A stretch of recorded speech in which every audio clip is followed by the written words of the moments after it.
আসসালামু আলাইকুম ভিউয়ার্স। আজকে আমরা অটোক্যাডে খুবই দরকারি টপিক নিয়ে আলোচনা করব। সেটা হলো ব্লক কমান্ড। আপনারা যারা অটোক্যাড ব্যবহার করেন হয়তো জানেন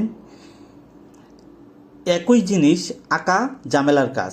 তাই আজকে দেখাবো কিভাবে একবার ব্লক বানিয়ে সেই ব্লক বারবার ব্যবহার করে আমরা দ্রুত সহজে কাজ করতে পারি। তাহলে চলুন আমরা ব্লক সম্বন্ধে আগে জেনে নিই। ব্লক কি? এটি একটি প্যাকেজ অবজেক্ট, যেটা আপনি একবার তৈরি করলে অনেকবার রিপিট করতে পারবেন। আবার যদি কোনো কিছু পরিবর্তন করতে চান সেটাও আপডেট হয়ে যাবে। তো আমরা আজকে শিখব যে ব্লকের ব্যবহার, ব্লকের সুবিধা অসুবিধা। যদি আমার এই ভিডিওটি আপনাদের ভালো লাগে তাহলে আমার চ্যানেলটি সাবস্ক্রাইব করে রাখবেন। চলুন কথা না বাড়িয়ে শুরু করি আজকের ভিডিওটি। প্রথমে আমরা ধরেন এই যে একটা কলাম লেআউট, এই কলাম লেআউটটা আমরা কপি করলাম। কপি করে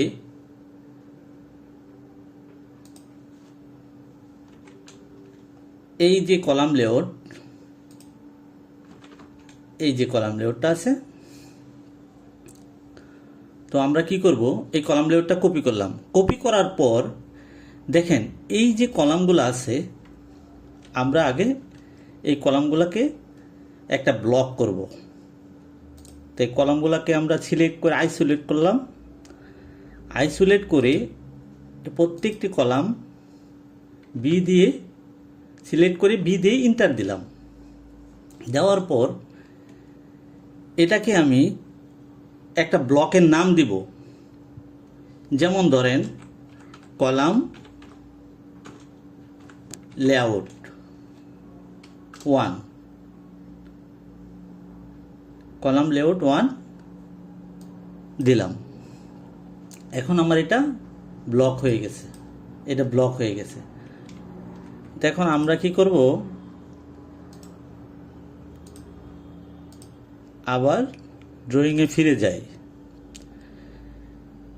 এখন এই যে ব্লকটা কেমনে করতে হয় আপনারা তো দেখতে পাচ্ছেন। আমি বি দিয়ে ইন্টার দিয়ে তারপর একটা ব্লকের নাম দিয়ে ওটাকে আমরা ব্লক করলাম।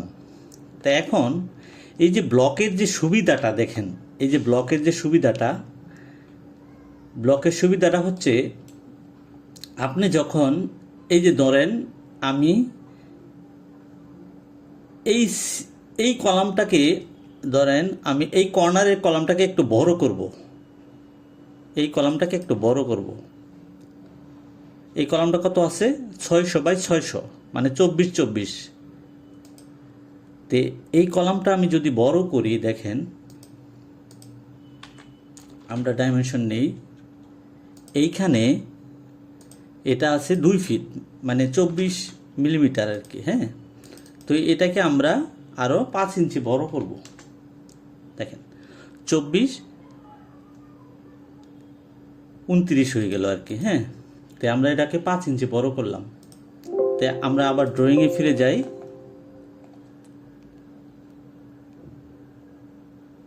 আচ্ছা, দেখেন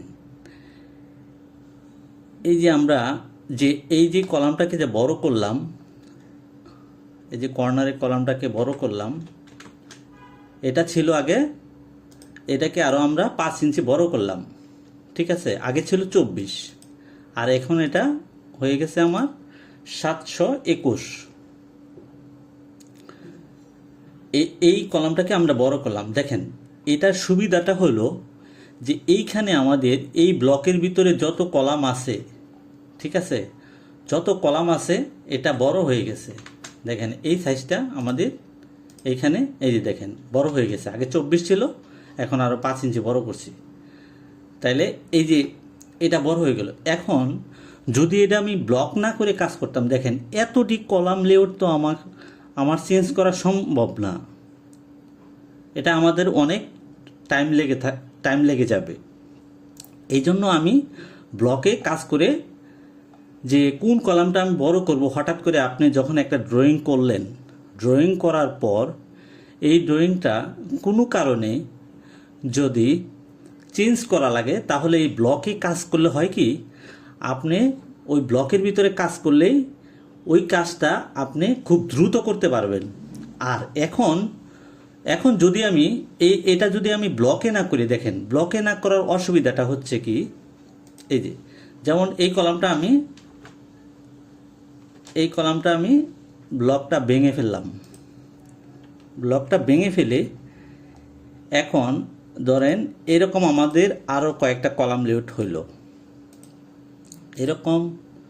এরকম অনেকটি কলাম লেআউট হইল, ঠিক আছে। তো এখন এই কলাম লেআউটটা যদি আমি বড় করি, 5 ইঞ্চি যদি এটাকে বড় করি, এটা 5 ইঞ্চি বড় করলে কিন্তু এখানে আর বড় হচ্ছে না, এখানে কিন্তু আমার আবার আরও 5 ইঞ্চি বড় করা লাগতেছে। তো এইভাবে এতটি লেআউট যদি আপনি করেন, ব্লকে যদি করেন, তাহলে হবে কি, আমার অনেকটা মিসম্যাচও হওয়ার সম্ভাবনা থাকে। অনেক কলাম হয়তো আমি অনেক কিছু কারেকশন থেকে হয়ে যায়। আর ব্লকে কাজটা করলে হবে কি, আপনার একটার ভিতরেই কাজটা হয়ে গেছে। তাহলে আমি যদি ব্লকে কাজ করি তাহলে আমার এটাই সুবিধা। আর ব্লকে যদি আমি না কাজ করি তাহলে ওই কাজটা আমাকে বেশি সময় দিয়ে করতে হবে, এবং পরবর্তীতে কারেকশন হলে এই কারেকশনটা আমরা প্রত্যেকটি আলাদাভাবে আপনাকে কারেকশনটা করতে হবে।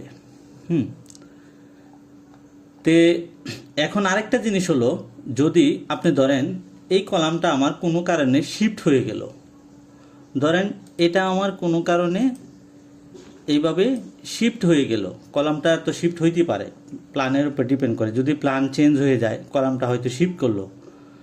যদি আমার এই কলামটা আমার কোনো কারণে শিফট হয়ে যায়, যদি আমরা এই কলাম লেআউটে আসি,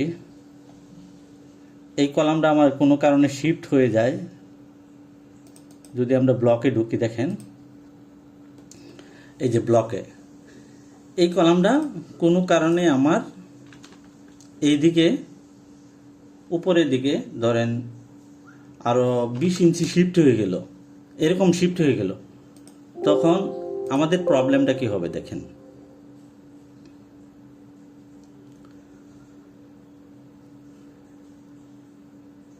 আচ্ছা, এখন এইখান থেকে কিন্তু একটা গ্রিড লাইন সরে গেছে, দেখতে পাচ্ছেন। এখান থেকে আমাদের একটা গ্রিড লাইনটা, এই কলামের পজিশনে এই গ্রিড লাইনটা নেই। তাহলে এটা যদি এইখানে এটার গ্রিড লাইন না থাকে, দেখেন এই গ্রিড লাইনটা সরে গেছে। তো এখন যদি আপনি এই কলাম লেআউটটা ব্লকে করেন, যদি আমরা এটাকে ব্লকে করি, তাহলে কিন্তু আমরা একসাথেই, দেখেন এটা যদি আমি আবার ব্লকে চলে যাই আর ইফি দেই, দেখেন এটাকে যদি যেহেতু আমাদের এই গ্রিড লাইনটাও ব্লকে আছে, তাহলে আমরা এখানে ব্লকে চলে গেলাম। ব্লকে চলে যাওয়ার পর ব্লক দুইভাবে করা যায়, আইসোলেট করেও করতে পারেন, আবার রেফারেন্স এডিট দিয়েও করতে পারেন। আর এই অ্যাপ দিয়ে ইন্টার দিলে আপনার রেফারেন্স এডিট হয়ে যাবে। তো আমরা যদি ধরেন এই কলামটা তো এই পজিশনে আছে, আমরা যদি এইখানে এই গিটটাকে যদি দেখেন এই গিটটাকে আমরা সরায় দিই, এই গিটটাকে যদি সরায় দিই, এই গিটটাকে যদি সরায় দিই, আর এফ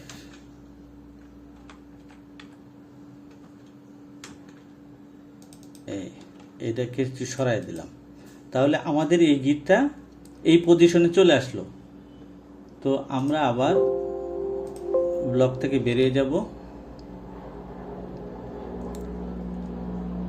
আচ্ছা, এই এখন ব্লকে আসে, এখন হচ্ছে আবার আরেকটা ব্লকের ভিতরে আমরা ঢুকলাম।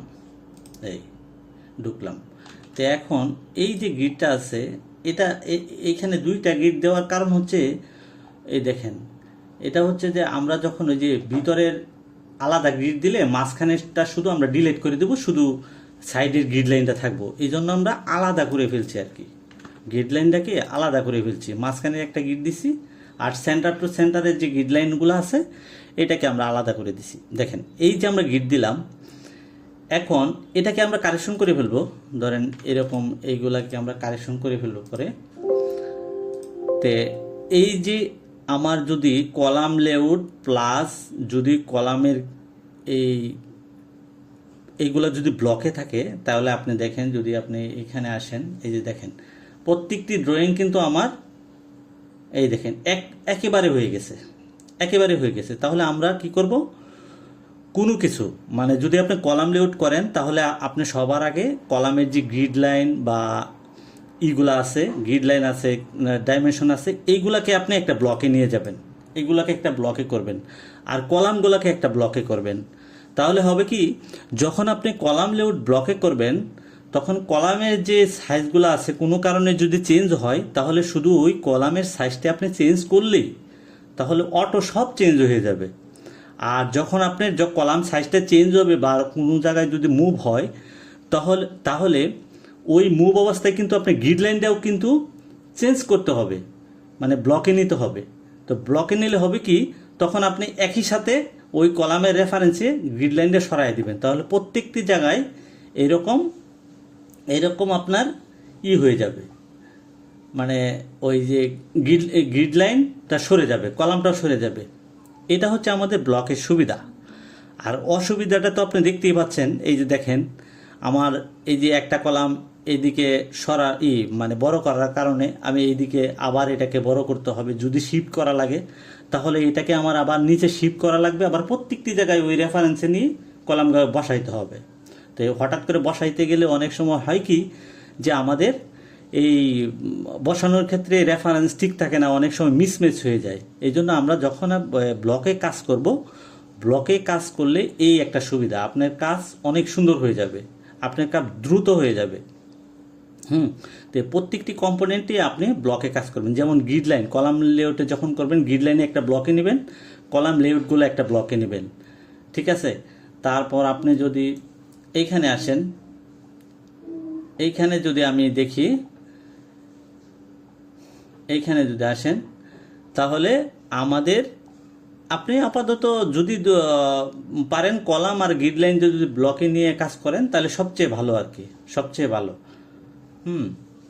এইগুলা কাজ করলে আপনার জন্য অনেক সুবিধা হবে, কাজ করতে কোনো প্রবলেম ফেস করতে হবে না। তো আমাদের ব্লকে কাজ করতে গেলে আপনি তো দেখতেই পাচ্ছেন ব্লকের কাজের কি সুবিধা। হ্যাঁ, ব্লকে কাজ না করলে আবার আমাদের অনেক অসুবিধাও আছে আর কি। তো আপনি তো ব্লক করা শিখলেন, আমরা কোনো কিছু তারপরে এটাকে সিলেক্ট করব, সিলেক্ট করে এন্টার দিয়ে ওই একটা ব্লকের নাম দিব, ঠিক আছে। ব্লকের নাম দিলেই আমাদের ওটা আমরা ব্লকের ভিতরে কাজ করব।